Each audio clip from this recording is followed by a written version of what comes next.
तीन बादशाह मशरिक के हैं। कमाल गीत है। आइए दोस्तों इसके बारे में बात करते हैं आज।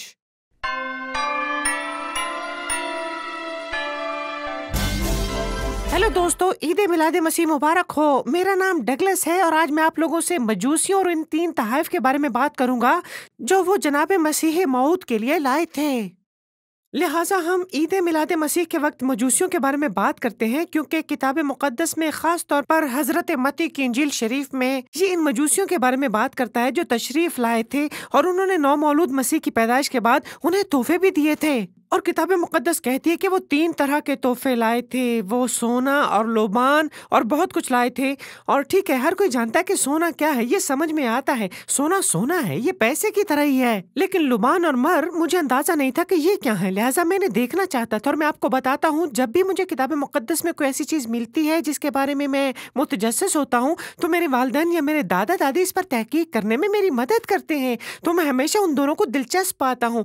लुबान और मर वाकई नायाब किस्म के दरख्त के रस की तरह थे। जी हाँ, चिपकने वाला रस जो किसी दरख्त से निकलता है और उनसे वाकई अच्छी बू आती है। और इसलिए वो खाना खुदा में लुबान का इस्तेमाल करते थे। वो इसे जलाते थे या इसे गर्म करते थे और इससे एक धुआं उठता था और धुआं लुबान था। ये एक चीज थी जिसकी बू वाकई अच्छी होती थी और ये एक तरह का रिवाज था। ये खुदा ताला को गुजरानने वाली कुर्बानी की तरह था। ये लुबान था। वो खाना खुदा में लुबान जलाते थे। आजकल हम बहुत से मसीही खाना खुदाओं में ऐसा नहीं करते हैं, लेकिन जब जनाब मसीह जमीन पर मौजूद थे तो ये ऐसी चीज थी जिसे बनी इसराइल खुदा ताला की इज्जत करने के लिए इस्तेमाल किया करते थे। और मर भी एक तरह का दरख्त का रस था, लेकिन ये इसे लोशंस में डालते थे या खुशबू की तरह लगाते थे और अच्छी बूदार चीजें बनाते थे। और अक्सर औकात जब कोई मरता है तो वो इसे इस्तेमाल करते थे। वो इसे लाशों को कम बदबूदार बनाने के लिए इस्तेमाल करते थे, क्योंकि जब कोई मरता है तो उनके बदन से बदबू आने लगती है, लेकिन वो उस पर ये खुशबू लगा देते हैं ताकि उससे इतनी बदबू ना आए। और जब वो उसे दफन करेंगे तो उस लाश से अच्छी खुशबू आए उन्हें।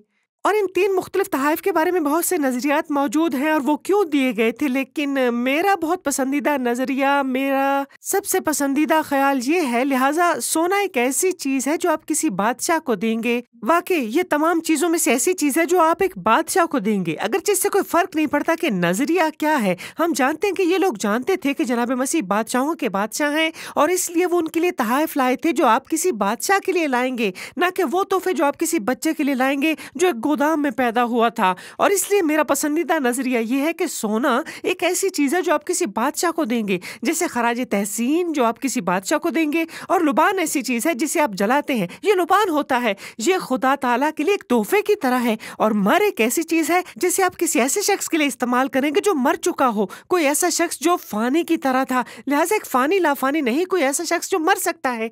लिहाजा ये तीन तहाइफ हमें जनाब मसीह के बारे में तीन बातें बताने के मुतरादिफ हैं। जनाब मसीह बादशाहों के बादशाह और खुदावंदों के खुदा हैं, इसलिए वो उन्हें पैसे देते हैं। और जनाब मसीह खुदा ताला है। जनाब मसीह और खुदा ताला एक है। जनाब मसीह खुदा ताला के बेटे हैं और इसलिए वो उन्हें ये लुबान देते हैं, क्योंकि ये वो चीज है जो आप खुदा ताला को देंगे। जनाब मसीह भी इंसान थे, वो भी एक शख्स थे, वो फानी भी थे। जनाब मसीह मर सकते थे, चुनांचे जब वो वफात पा गए तो उन्होंने उन्हें कुछ दिया। तो ये जनाब मसीह हैं। जनाब मसीह ऐसे ही हैं। जनाब मसीह खुदा ताला हैं और वो इंसान भी हैं। वो दोनों एक ही वक्त में थे और उन सब के साथ वो बादशाह भी थे। लिहाजा वो तीन तहाइफ जनाब मसीह के बारे में तीन मुख्तलिफ बातें बताते हैं। और सिर्फ ये एक नजरिया है, किताब मुक़द्दस ये नहीं बताती कि उन्होंने इनमें से हर तोहफा क्यों दिया, लेकिन ये मेरा ज़ाती तौर पर पसंदीदा नजरिया है कि उन्होंने ये तोहफे क्यों दिए। लेकिन हकीकत में ये नहीं बताया गया कि वहाँ कितने मजूसी थे। कुछ लोगों का ख्याल है कि वहाँ 3 मजूसी थे क्योंकि वहाँ 3 तोहफे थे। कुछ लोगों का ख्याल है कि वहाँ 12 मजूसी थे। कुछ लोग कहते हैं हम अंदाजा नहीं कितने थे, लेकिन नस्लों से कहानियां मशहूर हैं जिनमें लोग बताते हैं कि सिर्फ 3 मजूसी थे। और उनके जो नाम बताए गए हैं वो हैं कास्पार, मलिकोर और पालताजार। और उनका मानना था कि कास्पार का ताल्लुक हिंदुस्तान से है और वाकई बूढ़ा था, और मलिकी और फारिस से थे और वो एक तरह के बूढ़े ही थे। और फिर पालताजार थे। लिहाजा लोग इस बारे में बहस करते हैं कि वो कहाँ से थे। कुछ लोग कहते हैं कि वो बाबुल से थे, कुछ लोग कहते हैं कि वो इथोपिया से थे, लेकिन वो बूढ़े थे। तो शायद 40, 60 और 20 या इतनी उम्र के होंगे। लेकिन एक बार फिर ये किताब मुक़द्दस में मौजूद नहीं। किताब मुक़द्दस कहती है कि 3 तहाइफ थे और मजूसी लोग थे, लेकिन ये हमें ये नहीं बताती کہ کتنے مجوسی لوگ ہیں یا وہ کون ہے، لہٰذا ہمیں صرف اندازہ لگانا ہوگا کہ وہ کون تھے اور اس طرح کی باتیں۔ لہٰذا اگر ہم کہتے ہیں کہ وہ بالتازار ہے تو یہ صرف ایک طرح کی کہانی ہے، ہمیں 100% یقین نہیں ہے کہ یہ سچ ہے، لیکن پھر بھی مجھے محسوس ہوا کہ یہ بہت دلچسپ کہانی ہے، کیونکہ اس طرح کی کہانیوں میں بہت سے اخلاقی سبق ملتے ہیں۔ اس کی دلچسپی آگے چل کے بتاتا ہوں۔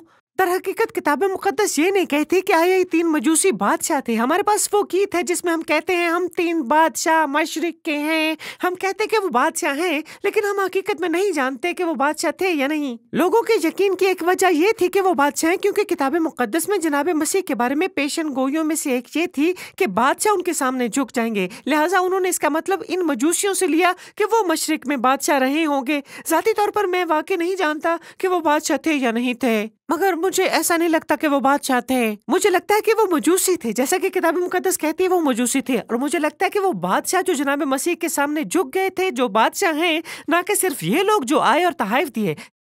تو اگر آپ مجوسیوں کی کہانی کے بارے میں نہیں جانتے تو کتاب مقدس کہتی ہے کہ یہ کیسے ختم ہوئی۔ جناب مسیح پیدا ہوئے، ٹھیک ہے، اور وہ ایک چرری میں پیدا ہوئے، وہ ایک استبل میں پیدا ہوئے، اور پھر یہ تمام چرواہے آئے اور انہوں نے جناب مسیح کو اسی وقت دیکھا، پھر مجوسی چرواہوں کے پیچھے آ گئے، جسے شاید چرواہوں کے 2 سال بعد ہی، کیونکہ دراصل کتاب مقدس کہتی ہے کہ وہاں مجوسی تھے جو مشرق سے آئے تھے اور وہ اس گھر میں آئے تھے جہاں جناب مسیح موجود تھے۔ یہ مستحکم نہیں ہے، یہ نہیں کہتا کہ استبل، یہ گھر کہتا ہے، لہٰذا وہ اس وقت تک بیت لحم کے ایک گھر میں رہ رہے تھے۔ چنانچہ یہ مجوسی یروشلم آئے اور وہ بادشاہ کے پاس آئے جو اس وقت بادشاہ تھا، اور ان کا نام بادشاہ ہیرودیس تھا، اور انہوں نے کہا کہ ہم نے اس ستارے کو آسمان میں دیکھا ہے اور ہم جانتے ہیں کہ اس کا مطلب یہ ہے کہ یہودیوں کا بادشاہ پیدا ہوا ہے اور ہم اسے خراج تحسین پیش کرنے آئے ہیں۔ اور بادشاہ ہیرودیس کو یہ بات پسند نہ آئی، وہ بادشاہ رہنا چاہتا تھا، وہ نہیں چاہتا تھا کہ کوئی اور بادشاہ بنے، اور شاید وہ چاہتا تھا کہ اس کے بعد اس کا بیٹا بادشاہ بنے۔ ہیرودیس اور اس کے خاندان کے سوا کوئی اور بادشاہ نہیں بننے والا تھا۔ تو جب اسے پتہ چلا تو اس نے کہا اوہ یہ بہت اچھا ہے، جاؤ اور اس بادشاہ کو تلاش کرو، اور جب تم اسے ڈھونڈ لو تو مجھے بتاؤ کہ وہ کہاں ہے تاکہ میں اس کی عبادت کر سکوں۔